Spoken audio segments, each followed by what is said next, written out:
This is Real News Media TV, coverage you can trust. Please like, share, subscribe, and hit the notification bell. Select all for daily news updates.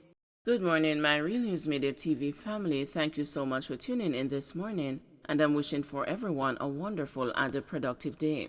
And in the news this morning for February 21, 2023, fiery three-vehicle crash in Clarendon causes traffic pile-up. A fiery three-vehicle crash along the Bustamante Highway in four parts of Clarendon has caused a traffic pile-up, the police are reporting. The news understands that the crash, which occurred about 5 p.m., involved a Jamaica Defense Force unit, a truck, and a Honda CRV. Sources say the CRV was reduced to ashes shortly after the vehicles burst into flames.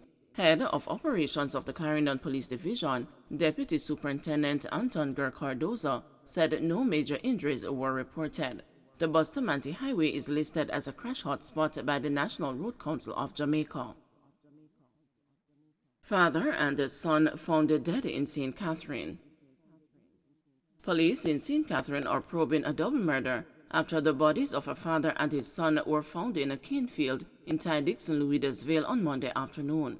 The deceased have been identified as 59-year-old tractor driver Michael Slew and his son Michael Slew Jr., both from Union District in Louisville. Information reaching the news is that about 2 p.m. on Sunday, the senior Slew employed a tractor driver to plow sections of family-owned land. The tractor driver returned today and did not see the senior Slew. After a lengthy wait, he began to walk the property in search of them. This was when he stumbled on the lifeless bodies of the father and the son in the mid-afternoon. The senior Slew was dressed in blue overalls and black shoes and was lying face down. His son's body was seen lying about 40 feet away with what appeared to be gunshot wounds to his back. He was dressed in a green shirt, gray shorts, and brown and white shoes. More details soon. JDF soldier, 9-year-old among 4 shot in St. Anne. A member of the Jamaica Defense Force and a 9-year-old child are hospitalized following an attack by gunmen in Blue Hole, St. Anne on Sunday evening. 2 other people were also shot in the attack. The victims were removed from the wreckage of a motor vehicle, which crashed on the north-south leg of Highway 2000. The news was informed by investigators that about 6:30 p.m., the occupants were leaving a function in Blue Hole, St. Anne, when they were intercepted by armed men aboard 2 vehicles. The men sprayed the vehicle with bullets, killing 1 passenger and injuring others. The victims are said to be from the Homestead community in Spanish Town, St. Catherine. The JDF soldier who was driving the vehicle underwent emergency surgery yesterday. CIB detectives from St. Anne and the St. Catherine South and the St. Catherine North divisions are investigating the incident. Probation officers still waiting to hear from Finance Ministry on wage talks. The Probation Aftercare Officers Staff Association says despite a protest action yesterday, its members are yet to hear from the government about the negotiations under the Public Sector Compensation Scheme. The officers staged a sit-in to press the government on the wage talks. Karen Davis, president of the association, says the last meeting with the Ministry of Finance was on October 11, 2022. Follow-up letters were sent on January 9 and February 3, but there has been no word from the ministry. Ms. Davis said the workers are prepared to keep up their protest action until the ministry responds. She noted that the group is ready to resume discussions and arrive at a wage agreement, but said this cannot be done unless they are invited to the table by the ministry. This is one such group that is awaiting the government to invite us to the discussion table. So we're saying to the government, this is a group that is prepared to conclude the discussion, but you cannot have us in limbo and then a perspective is out there as if we are not the persons coming to the table when we are not invited. This is not an adversarial group. We're very reasonable people, but we are concerned that we have written to the Ministry of Finance and still are anticipating a response from them. That is just unacceptable. We're very civil, but we're prepared to do what is necessary so that our members can walk away from the public sector compensation restructuring exercise feeling that we are getting value. Attorney claims Llewellyn's extension as a DPP invalid. Attorney Hugh Wildman is insisting that the extension granted to the Director of Public Prosecutions, Paula Llewellyn, to remain in the post is invalid, as the Gazette runs contrary to the Constitution.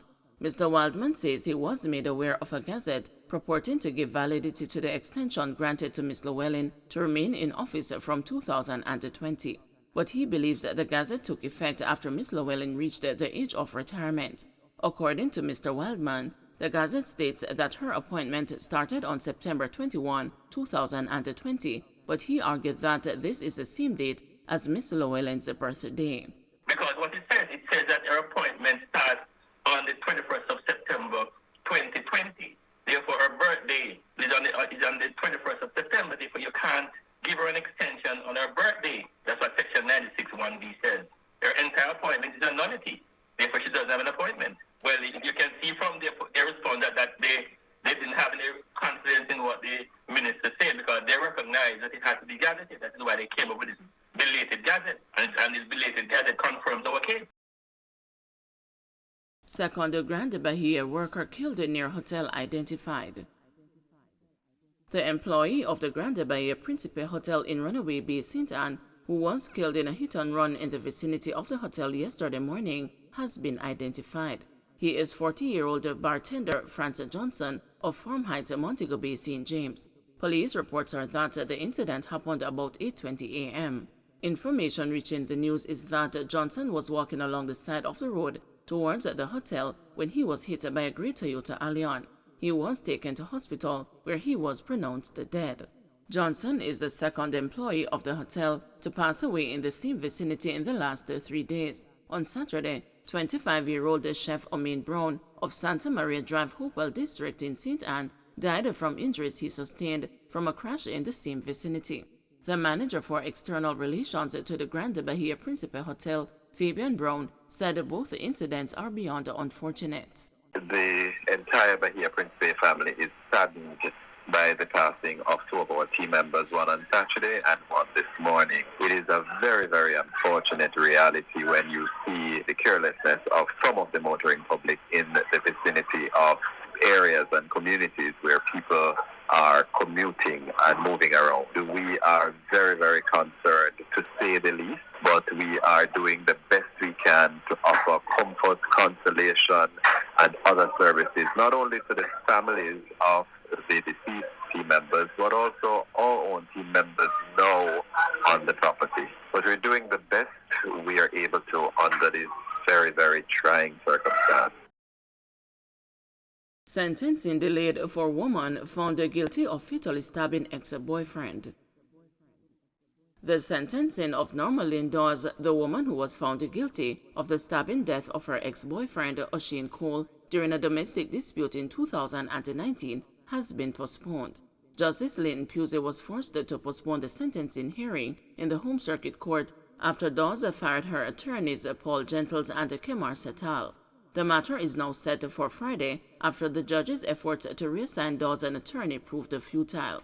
Dawes, who was found guilty of murder by Justice Leighton Pusey following a judge-alone trial in the Home Circuit Court last December, insisted that her lawyers were unable to relate to what she had been through and what she is experiencing, and they did not represent her well. Justice Pusey, in advising Dawes that he can proceed without her having legal representation, said it would not be to her benefit.